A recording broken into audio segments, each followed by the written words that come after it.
নাড়ু নাড়ু করছেন তো, বাঙালির নাড়ু, ঠাকুমার নাড়ু। আপনি জানেন, আপনি ভালো জানেন, আপনি কাশীপুর অঞ্চলে থাকেন, আপনি জানেন নাড়ু মানেটা কি।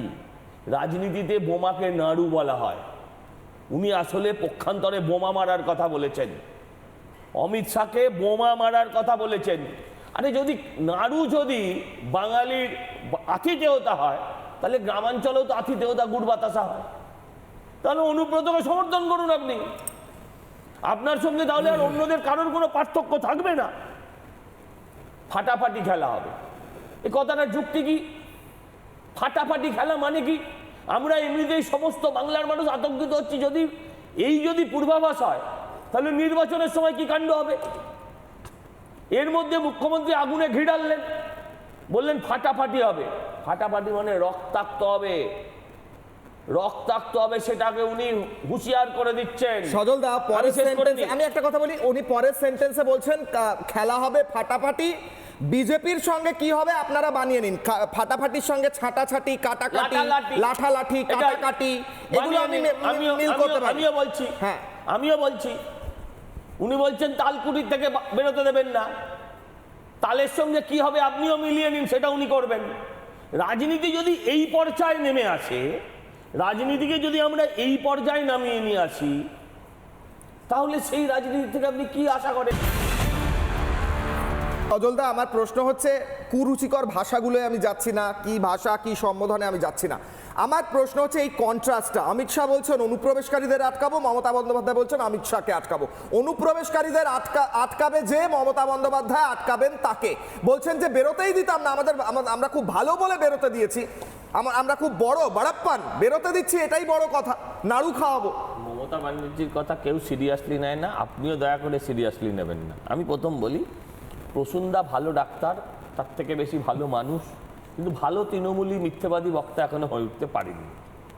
উনি প্রথমেই বলেছেন যে এসআইআর দরকার আছে।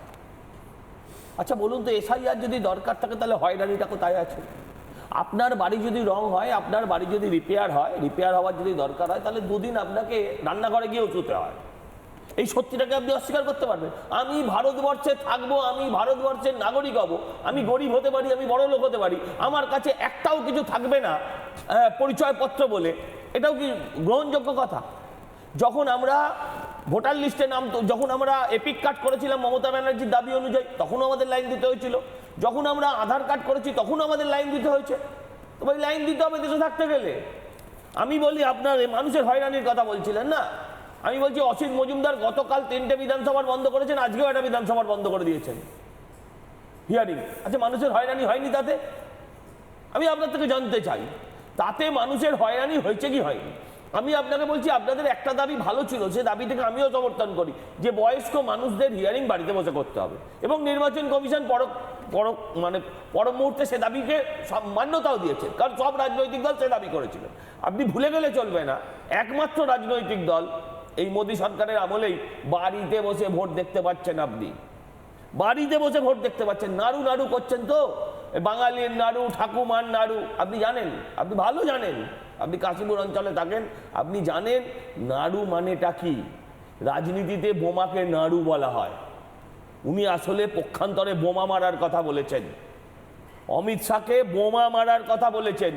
আরে যদি নাড়ু যদি বাঙালির আতিথেয়তা হয়, তাহলে গ্রামাঞ্চলেও তো আতিথেয়তা গুড় বাতাসা হয়। তাহলে অনুব্রতকে সমর্থন করুন আপনি, আপনার সঙ্গে তাহলে আর অন্যদের কারোর কোনো পার্থক্য থাকবে না।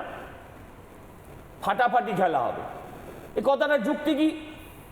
ফাটাফাটি খেলা মানে কি? আমরা এমনিতেই সমস্ত বাংলার মানুষ আতঙ্কিত হচ্ছি। যদি পূর্বাভাস হয়, তাহলে নির্বাচনের সময় কি কাণ্ড হবে? এর মধ্যে মুখ্যমন্ত্রী আগুনে ঘি ঢাললেন, বললেন ফাটাফাটি হবে।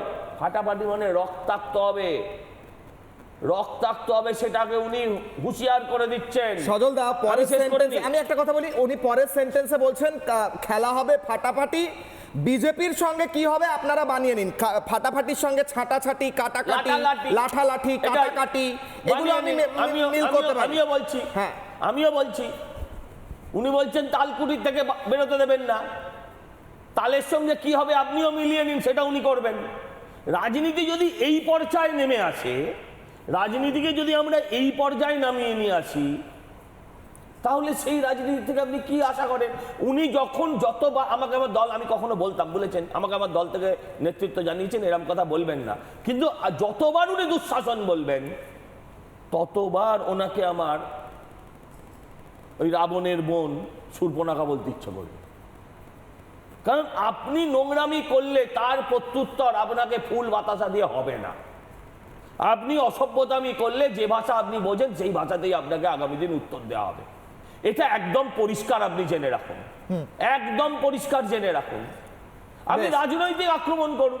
আমরা তো প্রত্যাশা করেছিলাম যে অমিত শাহর বক্তব্য শেষ হলেই আমরা আবার মমতার বক্তব্য শুনতে পারবো। না, উনি বক্তব্য দিয়েছেন। না না, এই নোংরামির জায়গায় এই দেখুন ভাইপোর প্ররোচনাতেই কিন্তু অসিত মজুমদাররা আজকে এই ধরনের ঘটনা বিভিন্ন জায়গায় হুগলির ঘটিয়েছেন। ভাইপো বলেছিলেন BLA-2-দের ঢুকতে দিতে হবে। আচ্ছা প্রসূনবাবু, আপনি বলুন ভারতবর্ষের কোথাও কোনো বিরোধী দল, কোন শাসক দল যারা এই অভিযোগ এই দাবি করছে না, আপনি কেন সেই দাবি করবেন? ওই পয়েন্টে দাবি করা আর বন্ধ করে আমি একবার কাসেমদার কাছে যাব। কাসেম, নানা ধরনের কন্টেন্ট দেখার জন্য লাইক করুন, শেয়ার করুন আমাদের ফেসবুক পেজ, সাবস্ক্রাইব করুন আমাদের ইউটিউব চ্যানেল, পাশাপাশি অন্যান্য ব্রেকিং নিউজের জন্য অবশ্যই চোখ রাখুন রিপাবলিক বাংলায়।